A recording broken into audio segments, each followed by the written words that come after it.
নিশিরাতে দরজা বন্ধ করে অন্ধকার ঘরে মায়ের আরাধনা করা হয়। শ্মশানের এই পূজা আর কেউ দেখতে পান না, শুধুমাত্র দুটি প্রদীপ ঘরে থাকে, একটি ঘি ও অন্যটি তেলের। যুবরাজপুরের শ্মশানকালী পুজো আজও দাঁড়িয়ে আছে শতাব্দী প্রাচীন কোনো এক সময়ের টুনি লাইট, নেই মাইকে শ্যামা সঙ্গীত কিংবা বাজির বাড়াবাড়ি। শ্মশানে মা কালীকে বিশেষ ভোগ হিসেবে চ্যাং মাছ পোড়া দেওয়া হয় এবং সঙ্গে মদ। বহু শতাব্দী ধরে চলে আসা এই প্রাচীন রীতি ও ঐতিহ্যের সাক্ষী এই শ্মশানকালী। দুর্গাপূজা বিসর্জনের পর দ্বাদশীর দিন এখানে একটি 1 ফুট গভীর খাল খোঁড়া হয়, একে গঙ্গাকুণ্ড বলা হয়। আশ্চর্যের কথা হলো এই এলাকা পুরোটাই পাথরে, পাম্প গেঁথেও এখানে জল তুলতে হিমশিম খেতে হয়। অথচ পুজোর সময় গঙ্গাকুণ্ড অল্প খুঁড়তেই সেই নির্দিষ্ট জায়গা থেকে জল উঠতে শুরু করে।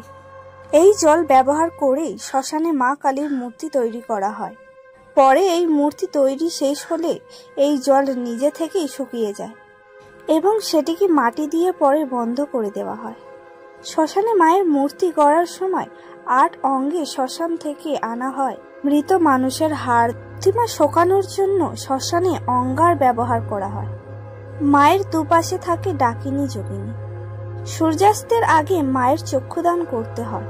ত্রয়োদশীর দিন মায়ের গায়ে মাটি দিয়ে মূর্তি তৈরির কাজ শুরু হয়। কাঁটার আসনে বসে এই পুজো করা হয়।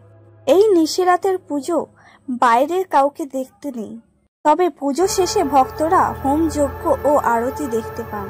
শ্মশানে মা কালীকে চ্যাং মাছ পোড়া ও মদ দিয়ে ভোগ দেওয়া হয়, যা মহাপ্রসাদ হিসেবে ভক্তরা গ্রহণ করেন।